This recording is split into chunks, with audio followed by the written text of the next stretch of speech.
Praise Yahweh. Truly this is a blessed day. Come back before you once again to rejoice and be glad of the goodness of Yahweh in the land of the living. But in the land of the living also, we got perilous time. And last time I was on here because I had to get things established concerning the law of Yahweh. And the law of Yahweh is holy and just and good if a man use it lawfully. But we're in the time now, the perilous, trouble time is upon us in every area, going out and coming in. And what Paul was talking about, that in the last days perilous time shall come, we're going to get into that. I've been away for about 2-3 weeks because I need to do work here in the community. I need to get things established before the winter comes to make sure everything is decent and in order, that we can relax and rejoice in the community of Yahweh, that bless us in stewardship, because the time draw near.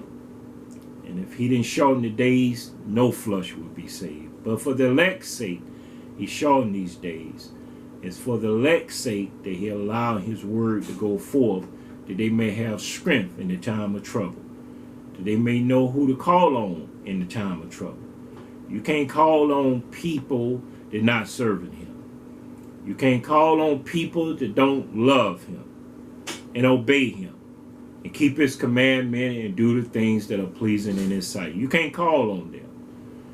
If you call on your brother and sister, mother and daddy that not serving him, it's because you're not serving him. You're calling on them because you need their help. And they'll help you in every way they can, because they don't want to hear anything about repenting and turning from their evil and wicked ways.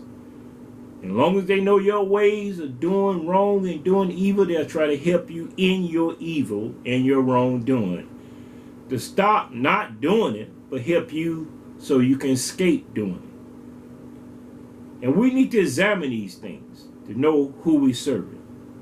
So praise Yahweh, for this is the day that Yahweh has made, and we shall rejoice and be glad therein.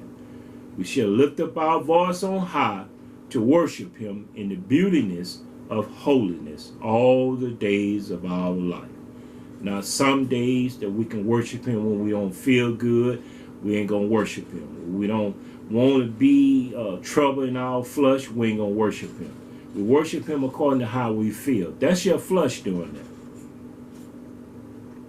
If you in the body of Yeshua and you have the Ruach Kadesh, you got to worship him in spirit and in truth every day of your life.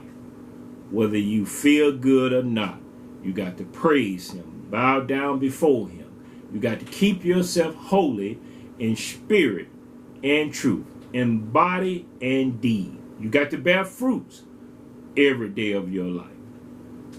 These are the things that most people don't consider in their day going out and coming back in. This podcast is for the elect. And is also to cry aloud and spare not, to lift up my voice like a trumpet and show his people their transgression, in the house of Jacob their sin. The sin is like a mighty river. It's flowing forward and backwards. It's coming every angle that you can imagine. You can't escape sin. You can conquer sin. You can conquer the work of the devil. You got to go through trials and tribulation to be purged and to know that you're coming out pure as gold, because he's able to keep you from falling if you want to be kept. If you don't, then you'll fall in your sin. You'll enter into temptation. He said, pray that you enter not into temptation, because the spirit is willing, but the flesh is weak. So that means if you ain't praying, and if you think your cliche is to throw signs and do symbols and stuff of praying and stuff, that keeping you out of entering into temptation, you wait and see who you serve. When you behold yourself in the mirror, you'll find out who you've been serving. This is the day that you need to understand. I'm going to give you more understanding concerning me, because another year is added to my life if I see the sun set this evening and rise again in the morning. It'll be another year added to my life. And another year added to my life, I like to examine myself to make sure that I'm not adding sin from one year, sin to another year. You like to say happy birthday. You like to greet yourself with happy birthday gifts and stuff. You like to go out and celebrate your birthday in manners that you believe that that day belongs to you and it's a special day. So that special day is a day that you serve yourself. Self-will. You don't deny yourself to serve him. You serve yourself from year to year. And when that year is coming to an end and another year begin, you want to serve yourself in the beginning of another year. But the saints can't do that. And I'm going to minister about that. And I'm going to minister about perilous time that we're living in concerning when another year is added to your life. You're coming into something of a dispensation of time that you're seeing time is coming faster and faster, and it's coming faster and faster to an end in your life and in the world.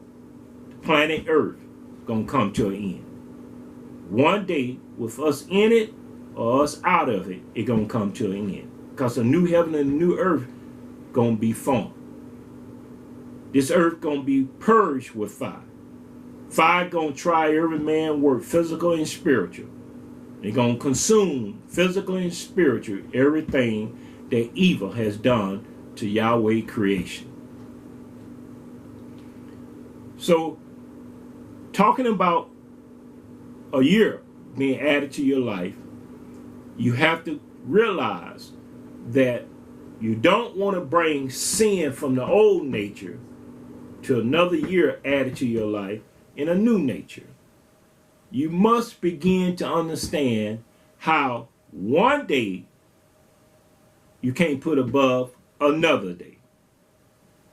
You can't say because your day is the birthday, you're going to put this day above all the other days and stuff. And you've been living in sin. You ain't been serving Yahweh. You've been committing sin. You ain't been serving Yahweh. But when you come to the knowledge of the truth, and the truth sets you free, you must serve one or the other master. You cannot serve two. In the book of Matthew, before I come over here, book of Matthew, 6th chapter, you'll see Yeshua says something here to his disciples. And he wanted them to understand what he was trying to get them to know about who they served and what was going on. The book of Matthew, chapter 6, verse 24. And I'm going to address it to the man and woman, because the woman cannot be left out of these scriptures, but it's dealing with the head of the house, which is the man. But man don't deal with his house no more. He let his house be left open to him in all ways of abomination. And everything he don't care, long as he can do what he want to do, and he let his wife do what she want to do. And there's no unity of a marriage in the house today, which I will be talking about the marriage also. I will get into about the marriage, the covenant of the marriage. But today, this day, we're going to deal with how you are living in 4 seasons. Fall, summer, spring, and winter. You live in the 4 seasons of life. One of those seasons you leave this earth. Whether in spring, fall, summer, winter, you leave. One of those seasons, you're born in it. Whether it be fall, summer, spring, or winter. You're born in one of those seasons. But you forget the season of life because you start dealing with your days. And you begin to put one day above another day. That's the day of your birthday. But you don't put your salvation above every day that you must serve him. Verse 24. No man can serve two masters. It can't be done. You can try it, and you're always going to be a hypocrite, a liar, a deceiver, trying to serve two masters. Because you're only serving one.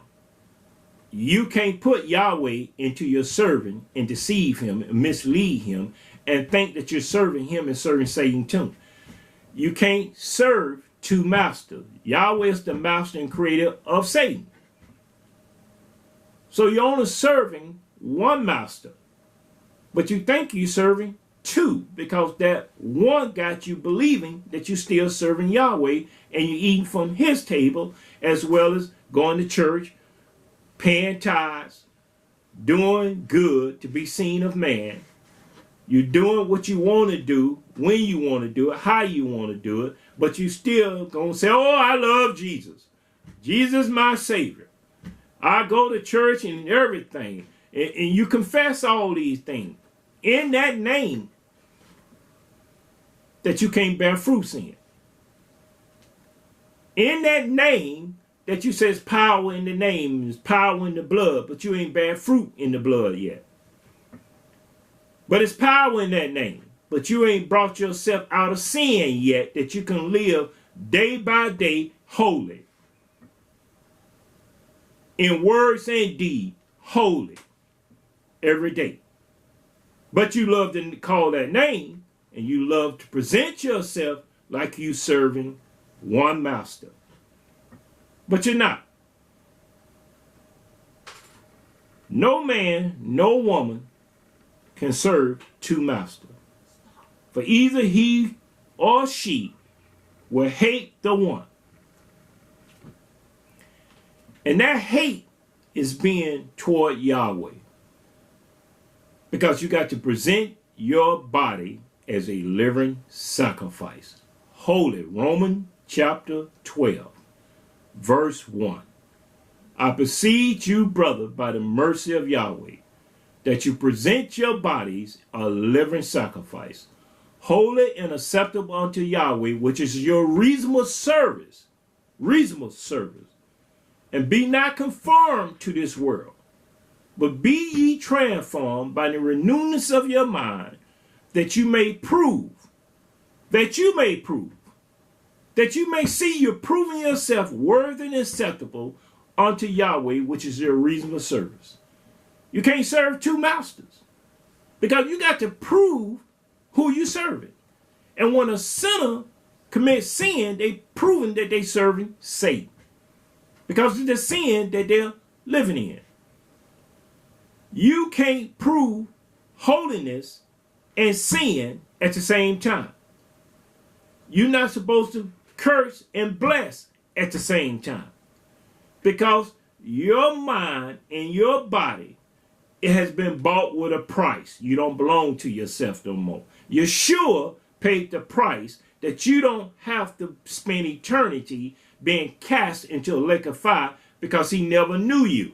He giving you a chance to know him now while you living and breathing and having your being.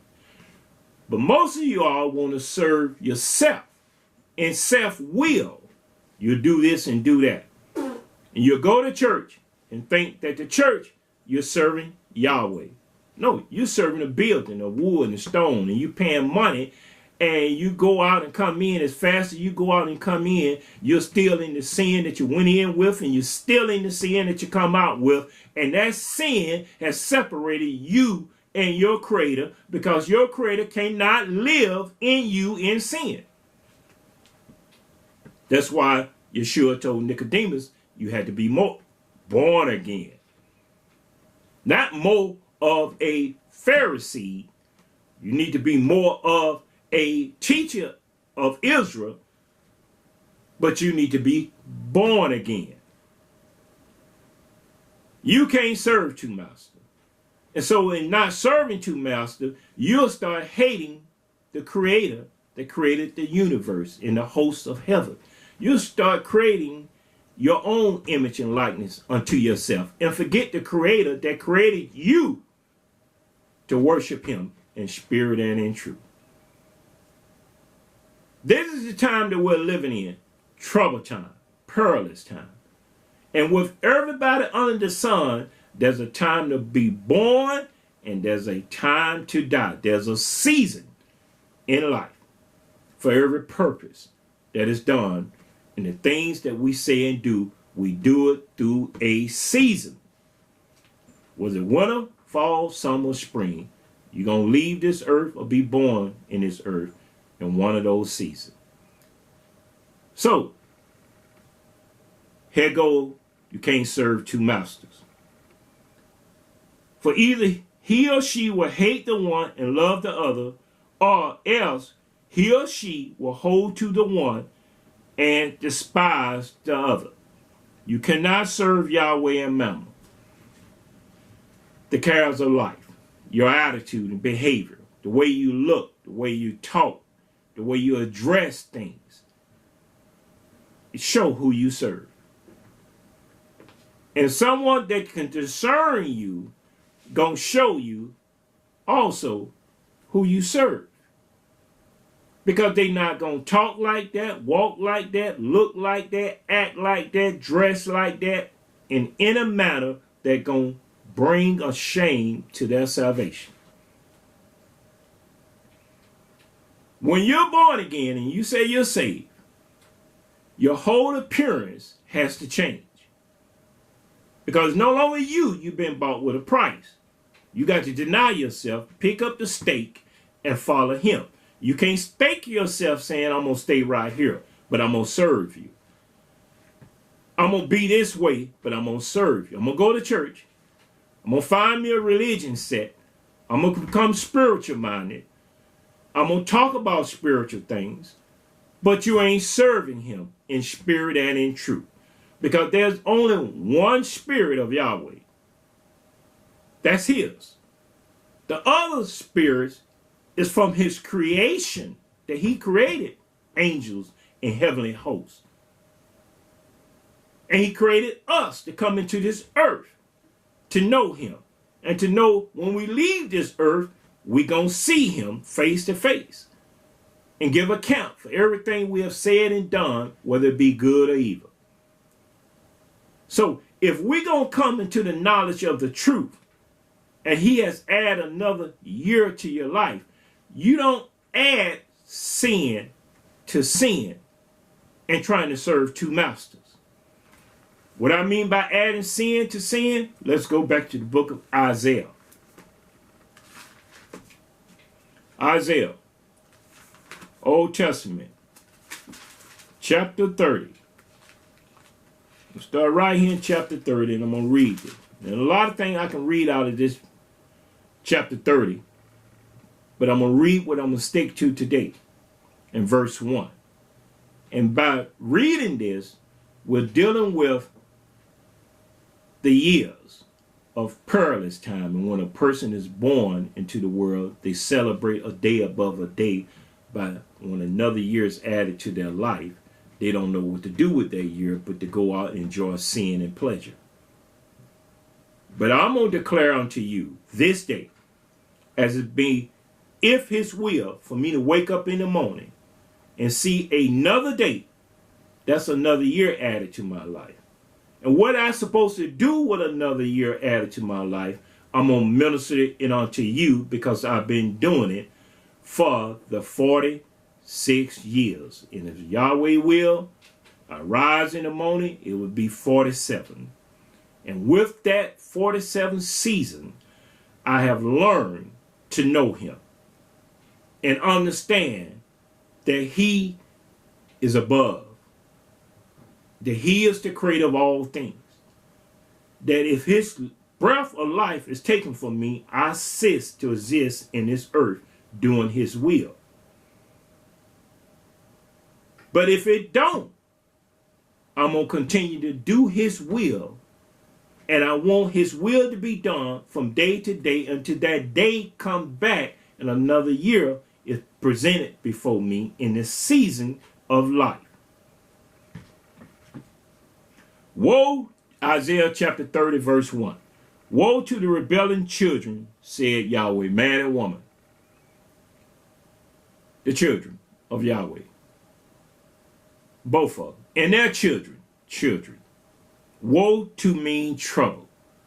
To the rebellious children, said Yahweh, that take counsel, but not of me. They take counsel to want to do this and do that, but it's not of Yahweh. They take counsel to understand how to do this and do that, but it's not of Yahweh. They covet after things and they use their counsel and covenant, but it's not of the Yahweh. You do things, but it's not being proven that is in the spirit of truth and righteousness and holiness and sanctification.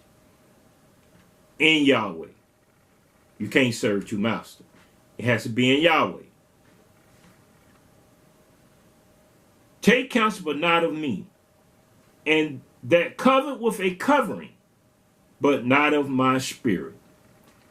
You see, if you worship him in spirit and in truth, and if you take the covenant of a covenant and you covering something up, and you covering in the manner of design and lusting after something, then you are doing it by your own spirit, but not of his spirit. It's not of his. What is of his is the Ruach Hadash, as I've been saying throughout the podcast, that the Comforter, whom Yahweh was sent, Yeshua said, in his name, shall reproof the world of sin, of righteousness, and of judgment. Of sin, Yeshua said, because they believe not on him. When that day come adding another year to your life, who you believe in then? You believe within yourself, and you take it for granted what you're going to do on that day. You don't seek counsel of him, what you should be doing every day. Every day of your life, you should be in a pattern of righteousness, truth, and judgment. Judging matters. Discerning matters. Righteousness in doing what is right before Yahweh and man. To speak the truth in all things. To get yourself in the spirit of truth, because you got to put away the lying spirit. Lying spirit was in all us. And when that lying spirit leave us because of the spirit of truth, it always looking to come back and visit to see who you're serving. How long do you want to stay in that spirit of truth when everybody else is eating, drinking, and being merry, rising up to play and committing fornication? They having fun with their lying spirit. But you, with your spirit of truth, you're isolated. You're set apart. The spirit of truth will do that unto you. It'll set you apart. It'll isolate you because Yahweh is holy. Be ye holy, for I'm holy. He didn't say be something else. He said be holy. And when you become holy, the world don't want nothing to do with you. The world don't want to entertain you. The world don't want to be in your gathering. And you shouldn't want to be in their gathering. You shouldn't want to be around them because they'll defile you. They will make you not holy. You can't serve two masters. But not of me, and that cover with a covering, but not of my spirit, that they may add sin to sin. This is the part I want to get to, how they can add sin to sin. When you take a year of your life, one whole year, 4 seasons, every day in the 4 seasons of year to year, and you start adding numbers within your countability of age, from 1 until you leave this earth, then from the day that you was born, that's the first day. And on that first day, you're under the care of your Abba and Emma, your mother and your father. And from the time that you begin to understand who caring for you, you're only serving one, your mother and father, because they're both to be one. You have need of both of them to act as one towards you. You need both of them. And if one leaves, you know that they left not you by deserting you, but they left because Yahweh took them. And the one that was taken and the other one that was left continue to bring you up in the way you should go. So when you get to that age that they call teenager or 12, accountability for your action and stuff, then you begin to learn how you gonna do it, adding year to year. But you don't see you adding sin to sin in that full season of that year. In the summer, you adding nothing but sin. Pleasure, nakedness, you uncover yourself, you undress yourself, adding that whole summer, you never was clothing. You put tattoos all on you to be seen. Adding sin to sin. When summer is no longer there and you got on your dress code for summer, then when fall comes, you're still smoking, fornicating, living in adulteries. You still adding sin to sin when another season is coming in. When the season comes that you was born in, you don't know what to do with that, but go out and celebrate it unto yourself. Because the church don't teach you this. It teach you how to come to church and pay your tithes and offering. It teach you how to be a member of the church. It teach you how to believe you're going to be raptured and caught up in the day of tribulation. That's what they teach you. But as an individual, you don't know you're going out or coming in concerning the kingdom of heaven. That the season you was born in, you're going to have to give account of every season that you do the pleasure of sin. And when that year come before you, the season that you was born in, you bring that whole past up to the present and you walk right into another year, into the future, dragging your sin behind you. Dragging your ways and attitude behind you. You dragging your smoking and drinking and drugs and prostitution, fornication, right on into another year. You bringing your religion, your denomination, your organization, your church going right on in to another year. That's your ways and attitude and behavior that you bring in, adding sin to sin. Ought not to be, brothers and sisters. It ought not to be a Hope, Zakeem, Arts, Emma's. It ought not to be. But because you don't see no one telling you this, you're serving and trying to serve two masters. We go over here in the book of 1 Peter, chapter 3. Like I said, we're going to deal with the perilous time because I kind of got most of things decent in order, so my podcast continue with minister unto you. I know I had been in a stall, but the stall wasn't allowing me. It was allowing me by the will of Yahweh to make sure our community here is in decent and in order. For our sake, as well as for whoever Yahweh draw that want to come and be saved or perfect themselves in their salvation to be strong in him and the power of his might. Because I have nobody to entertain. I'm not an entertaining minister. I wasn't ordained or anointed to entertain you. I was anointed and ordained to minister unto you. Whether you want to hear it or not, it's not going to stop the will of Yahweh. whether you want to believe it or not.